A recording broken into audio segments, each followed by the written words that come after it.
after the presentation of the State of the Nation address, the parliamentary debates began in earnest.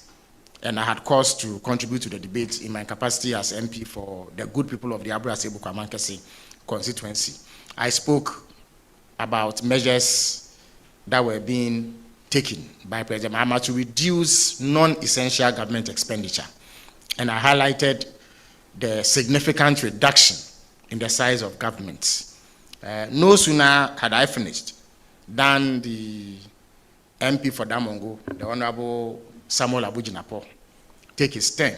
And in the process, he made misleading claims regarding the size of this government. And it is important that I reiterate the true position in terms of the size of this government. But before I do that, in order not to waste the Energy Minister's time, I will invite him to the podium so that he gives you an overview, a brief overview of the state of the energy sector, after which I will continue with the briefing. Thank you very much. Thank you very much, Honorable Minister. Members of the press, let me thank all of you. As you may be aware, today we had a briefing to Cabinet, and we briefed Cabinet on the state of Ghana's energy sector. The energy sector we inherited is riddled with poor infrastructure, huge unsustainable and mounting debts. At the last reconciliation before Cabinet, the energy sector debt stands at over 80 billion cedis. ECG's receivable stands at only 8 billion. And so if ECG were to collect all their receivables, we'll still have a shortfall of more than 70 billion. But what is more worrying is that the debt keeps ballooning and increasing. The infrastructure, very, very poor. And what we used to call excess capacity now appears dwindled, and we have to start preparing to increase the capacity in order to meet the demand requirement. We require about $700 million worth of liquid fuel in order to fill the fuel deficit, because our gas today is inadequate to meet our fuel requirements. Consequently, Cabinet has approved a raft of measures aimed at tackling the situation in the medium, long, and even in the short term. Cabinet has approved that in partnership and in conjunction with the Finance Ministry, we take immediate steps to construct a second gas processing plant. This gas processing plant would augment the shortfall and increase supply security. Today, let me put on record that we are not shedding load.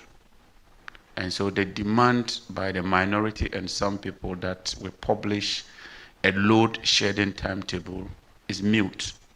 When you are not shedding load, there will be no need to publish a load shedding timetable. In fact, as we speak, we are exporting about 300 megawatts of power outside Ghana to Burkina Faso, to Benin, and to other neighboring countries. And so when you have enough and you are exporting power, obviously there will be no need to publish load shedding timetable. Admittedly, the system is very fragile and very weak, but we've been working around the clock to procure enough fuel and to make some payments to power suppliers in order to hold the system. It's true that Bridge Power, one of the independent power producers, shut their operations because of mounting liabilities that have not been paid over the months. But we've been able to negotiate with them, and I'm happy to announce to you that they are back online. It's also true that NGAS threatened to shut down the pipeline from the 6th of March. We've also been able to work with them and to negotiate with them. And gas supply has resumed and increasing from NGAS. What we need to do is to mobilize additional resources in order to procure more fuels and to hold the power sector running. Cabinet has also agreed that we operationalize the Renewable Energy Investment Fund, which will seek to deploy a lot of renewable energy, solar rooftops, EV charging stations, chargeable outboard motors, and more importantly, the deployment of solar street lights.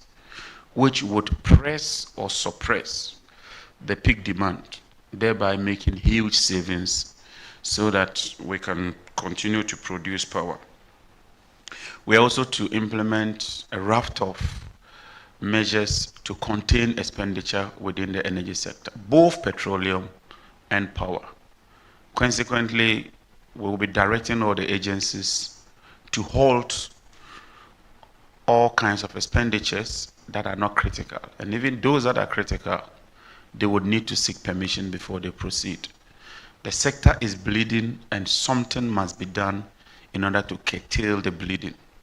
This would demand some very, very tough but necessary decisions, and the Ministry of Energy and Green Transition is determined to implement these systems. At the downstream petroleum sector, Cabinet has agreed that we ought to construct a second mooring system in Tema, known as the CBM. We have only one CBM, which is used to discharge both petrol and diesel. Demand has increased by 186% since 2006, and yet we depend on only one mooring system, leading to huge demurrage costs, leading to huge challenges and unreliable supply security.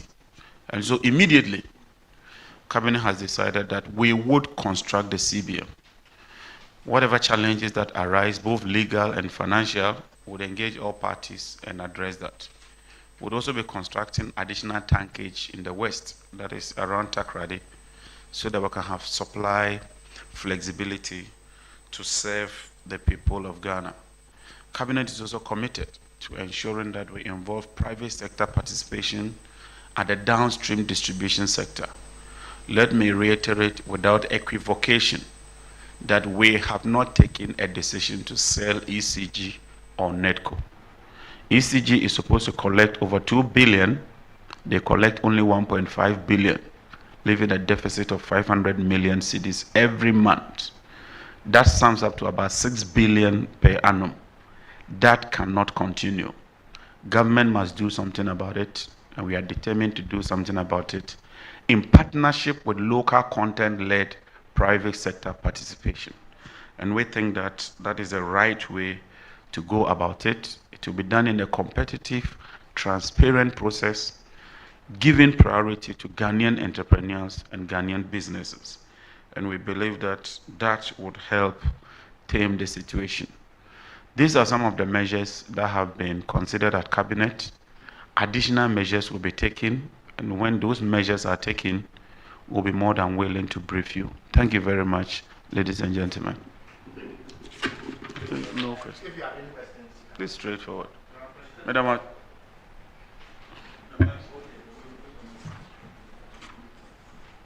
Okay, so let's take 3 questions quick, because the minister is rushing to another meeting.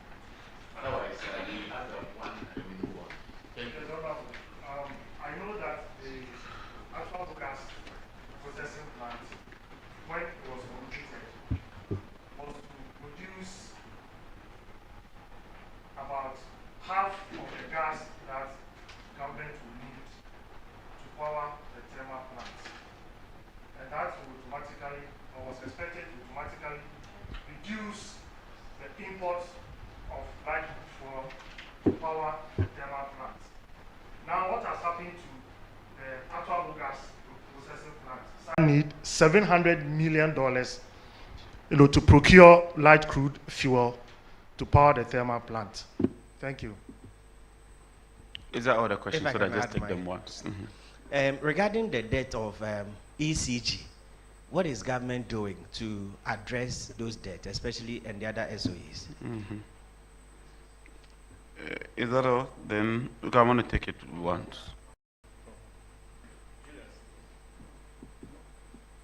Okay, so mine has to do with the gas processing plant. Can you shed more light on the plant in terms of capacity, when it's expected to start the construction, and how much is involved in doing all this?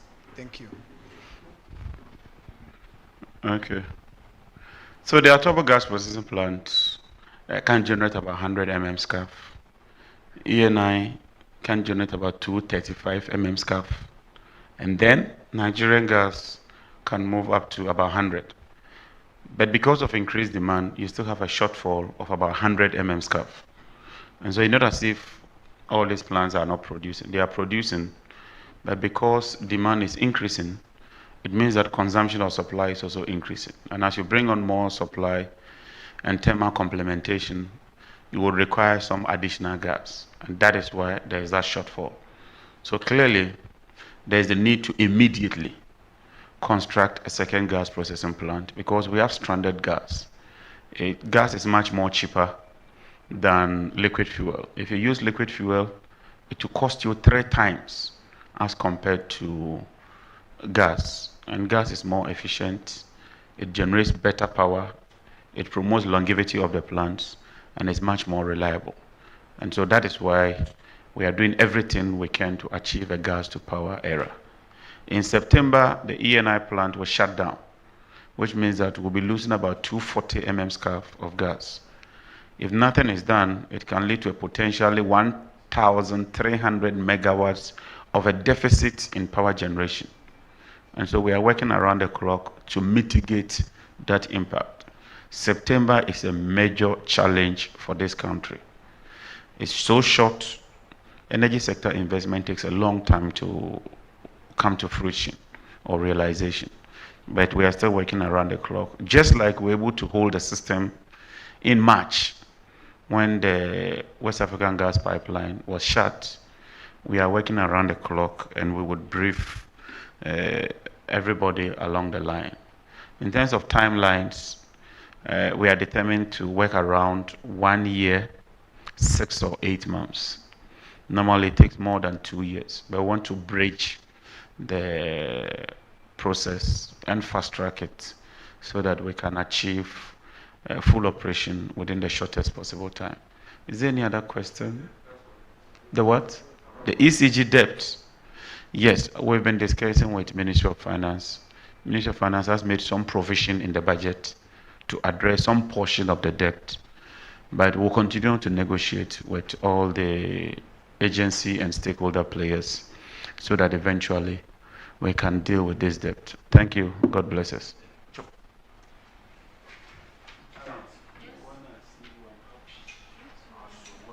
All right. Thank you very much, Energy Minister, for that comprehensive presentation.